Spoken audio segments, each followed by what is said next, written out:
కామారెడ్డి జిల్లా కేంద్రంలో అతి భారీ వర్షాలతో బీభత్సం సృష్టించాయి. వినాయక చవితి నాడు కురిసిన భారీ వర్షాలకు కామారెడ్డి అతలాకుతలమైంది. భారీ వర్షంతో వరదలు పోటెత్తాయి. చెరువులు కుంటలు నిండిపోయి పొంగి పొర్లాయి. రోడ్లపై వరద నీరు చేరి చెరువులను నదులను తలపించాయి. అనేక చోట్ల రోడ్లు ధ్వంసమయ్యాయి. మొత్తంగా కామారెడ్డి పట్టణం వరదల్లో చిక్కుకుపోయింది. పలు మండలాల్లోనూ వరదలు పొంగి పొర్లాయి. కార్లతో పాటు మనుషులు కొట్టుకుపోయారు. ఉవ్వెత్తున ముంచుకొచ్చిన వరద వల్ల జాతీయ రహదారి మూసుకుపోయింది. అయితే ఆ సమయంలో పట్టణంలోని కల్కినగర్ లో ఉన్న పరంజ్యోతి భగవాన్ అమ్మవారి ఆలయంలో వింత జరిగింది. అమ్మ భగవాన్ విగ్రహం కంట్లో నుంచి కన్నీరు కారినట్లు భక్తులు చెప్తున్నారు.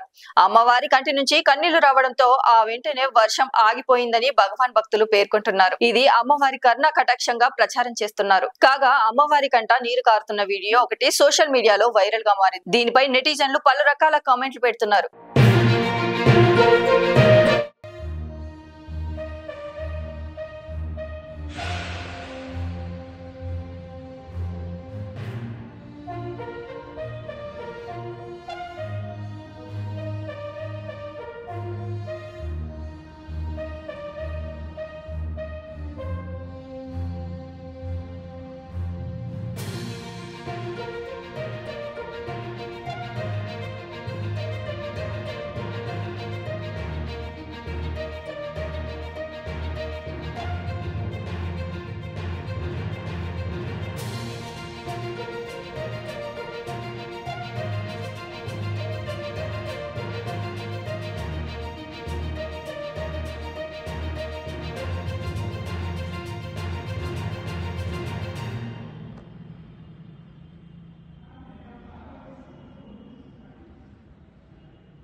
లైక్ చేయండి, షేర్ చేయండి, సబ్స్క్రైబ్ చేయండి. మరిన్ని వీడియోల కోసం బెల్ సింబల్ పై క్లిక్ చేయండి.